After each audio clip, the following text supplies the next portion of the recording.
А жители другого столичного дома по адресу Автодорожная, 28/10 бьют тревогу. Многоквартирный деревянный дом топит канализацией. Жильцы просят городские власти и надзорные органы вмешаться в ситуацию. О проблеме с неприятным запахом Саргалана Федорова. Полы прогнили и провалились, а под ними жидкие отходы. Это последствия постоянных потопов, говорит одна из жительниц Инна Уляева. Только середина марта, а людей уже топит.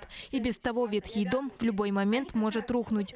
Весной дом заливают талые воды и круглогодично канализационные. Спокойно швабрами можно, вот, пожалуйста, убирать, двигать, трогать. Причина бед – осевший дом. Он упал на 12 сантиметров. Из-за низкого уклона жидкие отходы поступают в дом.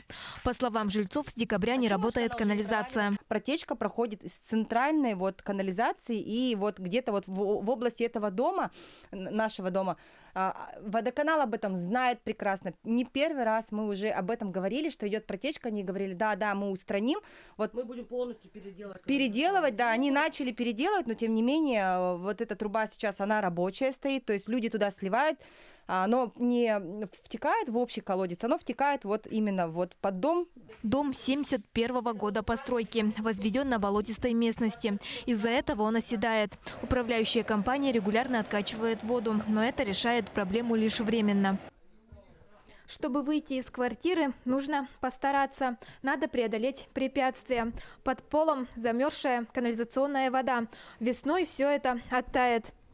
В управе автодорожного округа и в службе эксплуатации городского хозяйства пояснили. Ранее в дом выезжала комиссия. Она приняла решение проложить новые канализационные сети. Но в городском бюджете оказалось недостаточно средств. Такие работы требуют очень многие наши дома, деревянные дома особенно. Вот. И в данном случае в ближайшее время, опять-таки при активном участии службы эксплуатации городского хозяйства, СГХ, начнутся работы. Неотложные восстановительные работы обещают провести на днях. Углубят канализационную сеть, исправят уклон. У нас должен был пройти там капремонт канализационной сети, да? Мы сейчас ускорим этот процесс. Этим будет заниматься подрядная организация. Это планово было. Поэтому средства заложены, все, смета была подсчитана, даже был проект разработан.